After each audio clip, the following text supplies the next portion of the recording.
کو جاگتے ہیں اس کے لیے، اس سے بات کرتے ہیں، اس سے گفتگو کرتے ہیں. جیسے نماز اور قرآن کے لیے کہا گیا کہ جب ہمیں اللہ سے بات کرنی ہوتی ہے تو ہم نماز پڑھتے ہیں، جب ہم اللہ کی بات سننا چاہتے ہیں تو ہم قرآن پڑھتے ہیں. ایسے ہی جب ہم روزہ رکھتے ہیں تو اللہ سے ایک رابطہ استوار کرتے ہیں، اور اس رابطے سے ہمارے اندر تبدیلی پیدا ہونی چاہیے. اللہ سبحانہ تعالیٰ دیکھنا چاہتے ہیں وہ تبدیلی ہم میں، اور اسی سے آپ یعنی جیسے ابھی گفتگو میں ہو رہا تھا کہ بھئی صبر اگر ہمارے اندر نہیں ہے، اگر ہمارے اندر ایثار نہیں ہے، ہمارے یہاں قربانی نہیں ہے، ہم اپنے ہمسائے کا خیال نہیں کر رہے، ہم اپنے بچوں کا خیال نہیں کر رہے، صلہ رحمی نہیں کر رہے، لہجے میں نرمی نہیں استعمال کر رہے، کوئی اپنی ضرورت سے زیادہ جو چیزیں ہمارے پاس ہیں اس میں کسی کو شریک نہیں کر رہے، زکوٰۃ ادا نہیں کر رہے، جو دوسرے اور فرائض ہیں، حقوق العباد ہیں وہ نہیں ادا کر رہے، اللہ کے حقوق اور جو دوسرے ہیں وہ نہیں ادا کر رہے، تو ظاہر ہے کہ اس سے تو عبادت کا مصرف نہیں. اصل مقصد جو ہے وہ تقویٰ ہے. تقوی اگر پرہیزگاری نہ آئی تو عبادت پھر جی وہ تو وہ آئے گی، وہ تو فرشتے بھی ہر وقت عبادت اللہ کی کر رہے ہوتے ہیں. جی ہاں سر، میں چاہوں گا کہ میں اس پیرا میں بھی ہم گفتگو کریں کہ ابھی ہم نے بڑی خوبصورت نعت سنی زبین مسعود شاہ سے. تو ایک تو میں چاہوں گا کہ آپ نے یقیناً بہت نعتیں لکھی ہیں، جب آپ نعت لکھتے ہیں تو اس میں کیا کیفیت ہوتی ہے؟ جیسے حسان بن ثابت نے نعت کہی، عبداللہ بن رواحہ ہے، کعب بن زہیر ہیں، اور وہ کیا کمال شاعر ہے کہ احسن من قلم طرقت عین وجود من قلم دلدل النساء. تو ایک تو آپ کی کیفیت نعت لکھتے وقت، اور آج کل کے دور میں آپ کیا سمجھتے ہیں کہ جو نعت خوانی ہو رہی ہے یا نعت گوئی ہو رہی ہے، کیا وہ حضور کی شان کے مطابق کلام لکھے جا رہے ہیں یا اس اسلوب کو ذہن میں رکھا جاتا ہے جو ہمارے بزرگان دین سے چلا آ رہا ہے؟ اصل میں دیکھیے جو پہلی نعت کا سلسلہ جن سے قائم ہوا حضرت ابو طالب، ان سے کہا جاتا ہے انہوں نے جو پہلی نعت لکھی تھی قصیدہ اعلامیہ جسے ہم کہتے ہیں، اس میں آپ نے ارشاد فرمایا کہ قریش کی عورتیں آپ کے چہرے کا واسطہ دے کر بارش کی دعائیں کرتی ہیں.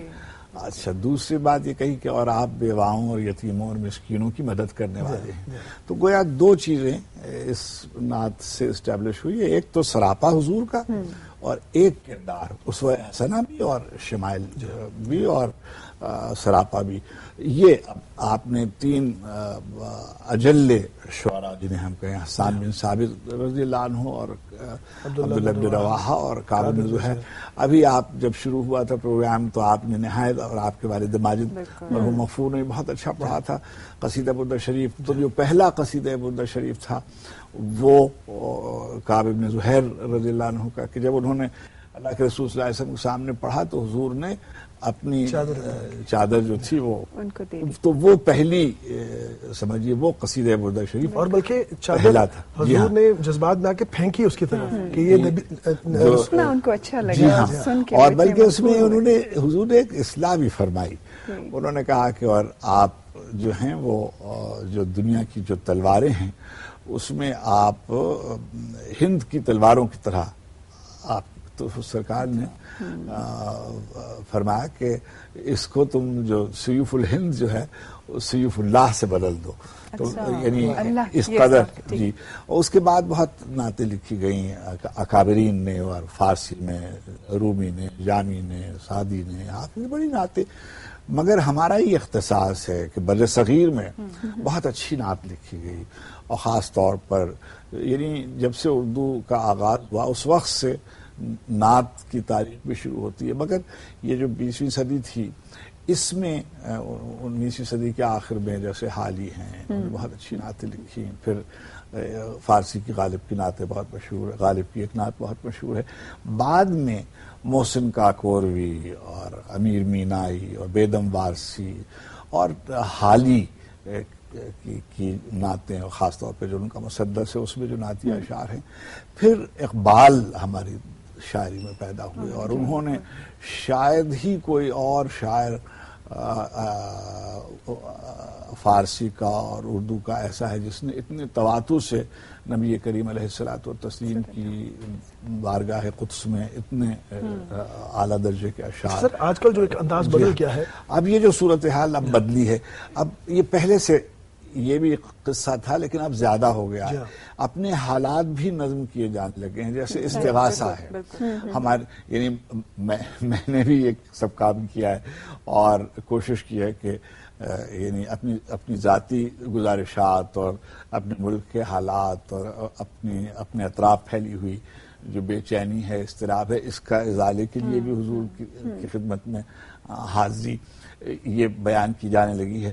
تو نعت گزشتہ 50 برس میں پاکستان میں بہت اچھی لکھی گئی. حافظ مظہر الدین صاحب اور حافظ طائب صاحب, مظفر وارثی صاحب, بشیر حسین ناظم صاحب, وہاں منور بدایونی صاحب, شفیق بریلوی صاحب, بہت اچھی نعت ہمارے یہاں لکھی گئی. ریاض, یعنی ہمیشہ سے رسول پاک صلی اللہ علیہ وآلہ وسلم کی شان میں بہت کچھ کہا جاتا رہا اور انشاءاللہ آگے بھی اسی طرح سے نعت گوئی کا سلسلہ جاری رہے گا.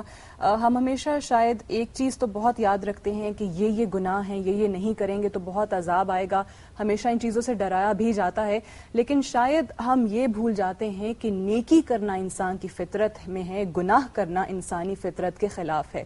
اور شاید یہ بھی کہ میں اور میرا خدا روز کچھ نہ کچھ بھول جاتے ہیں, میں اس کی عطاؤں کو, وہ میری خطاؤں کو. ایک چھوٹی سی بریک لیتے ہیں اور بریک سے واپس آئیں گے تو ٹرانسمیشن کا سلسلہ جاری رہے گا. ہمارے ساتھ رہے گا.